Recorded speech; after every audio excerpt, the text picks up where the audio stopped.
Welcome again to Empowered Citizen community-based organization, and today we want to talk about conservation agriculture, and our chairman, who is Mr. Humphrey Gaetano, who has practiced it into 3 acres of land.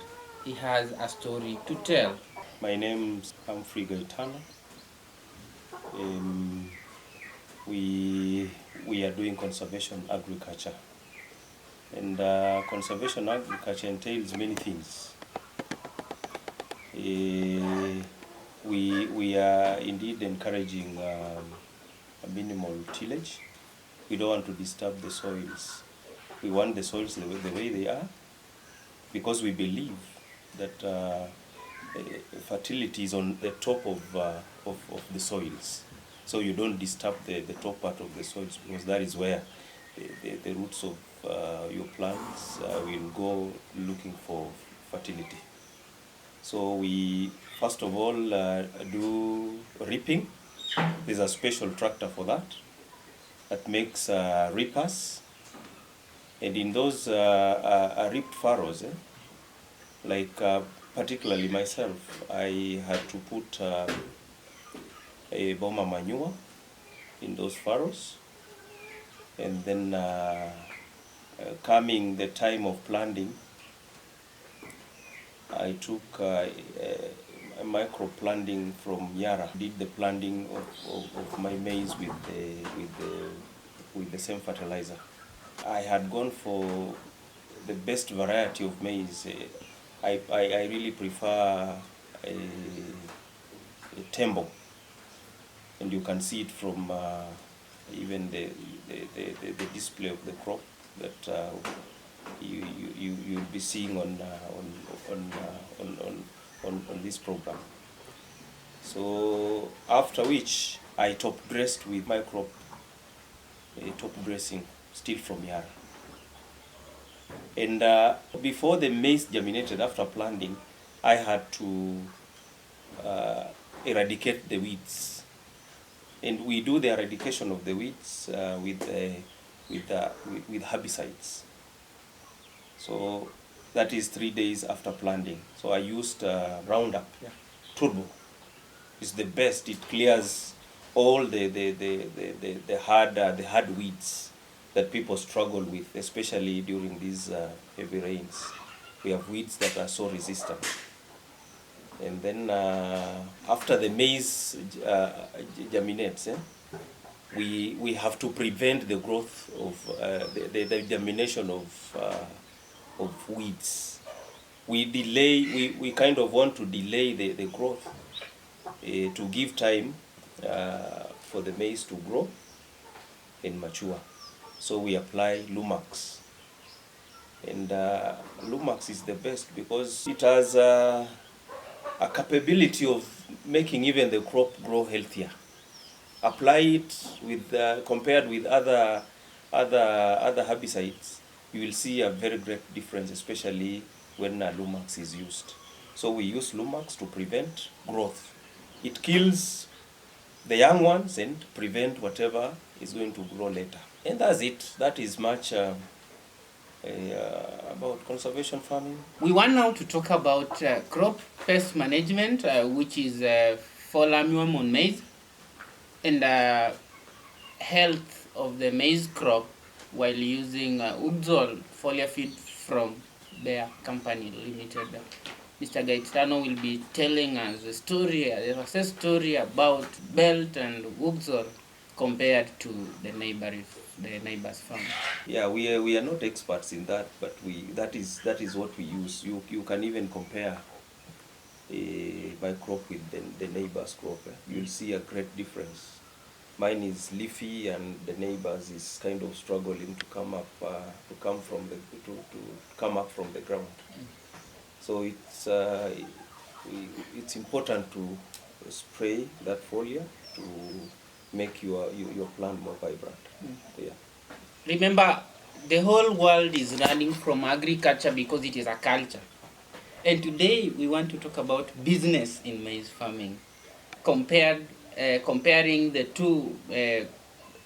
two systems, which is conventional farming and conservation agriculture farming with what we call cost analysis report from Mr. Humphrey Gaetano's farm.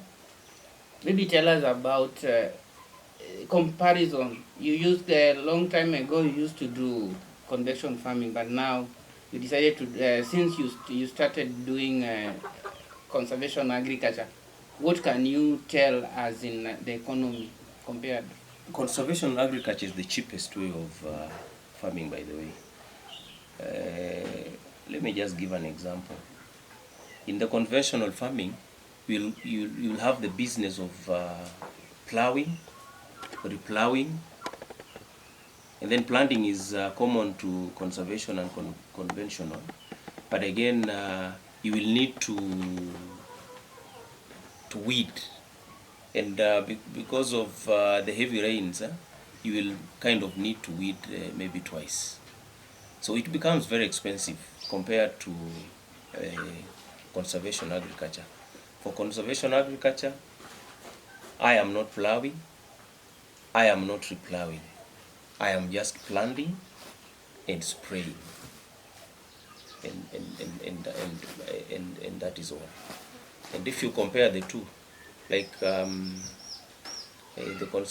conventional, like if plowing will take you 4,000, replowing 4,000, and then weeding may take you like 2,500, 2,500. That comes to that is 13,000. Okay, 13,000. Yeah. But if that is for 1 acre.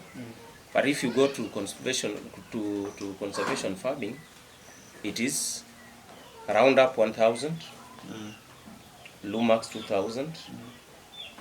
The guy to spray, he sprays at 300 every acre, every time he comes to spray, and you are done. So that is 1,000 plus 3,000. That is 3,300. 3,300 plus 600. So that makes it even very cheap. So if you had to do the difference, it is cheaper to use conservation farming than conventional farming. And by the end of the day, any farm that has been done the conservation way does better than the conventional way. Yeah, you can see it from mine and the neighbor. We are very glad to have Mr. Chairperson to Empowered Citizen Community-Based Organization, and we are happy that you lead by example. And maybe I just wanted to know what objective or vision do you have to the community towards conservation agriculture as an organization? I happen to be the chairperson of Empowered Citizen Organization, and from the word empowered, you can easily understand what our objectives are. We want to empower people. Look at the example of what I'm doing, the conservation farming. That is the best way of ensuring that we go for food security. We are doing agriculture in a small piece of land, and we are sure of production. So we want to kind of, as an organization, we want to empower our people. We want to make them have money in that a small land somebody may be owning. We have the experts with us. Those people can advise us. Those people who are extension officers who can come on the ground and teach people. Our only the only thing that we are requesting is facilitation. We want to be facilitated to ensure that this information gets to everybody.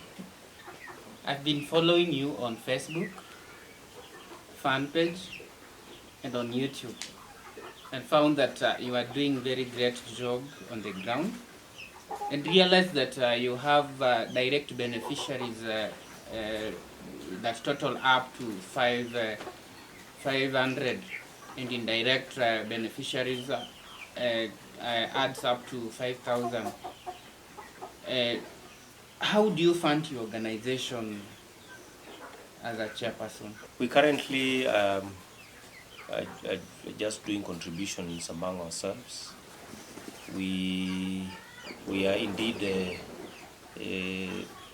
inviting those who may be listening to us as we convey the same message to the whole world, those who would want to partner with us to make sure we reach these farmers, the 4,000 you've mentioned, and the 4,000 to 5,000 really need to be empowered. I just want to encourage everybody. I want to encourage all of us to adopt this conservation agriculture. It is the cheapest. It is the most convenient way of doing farming.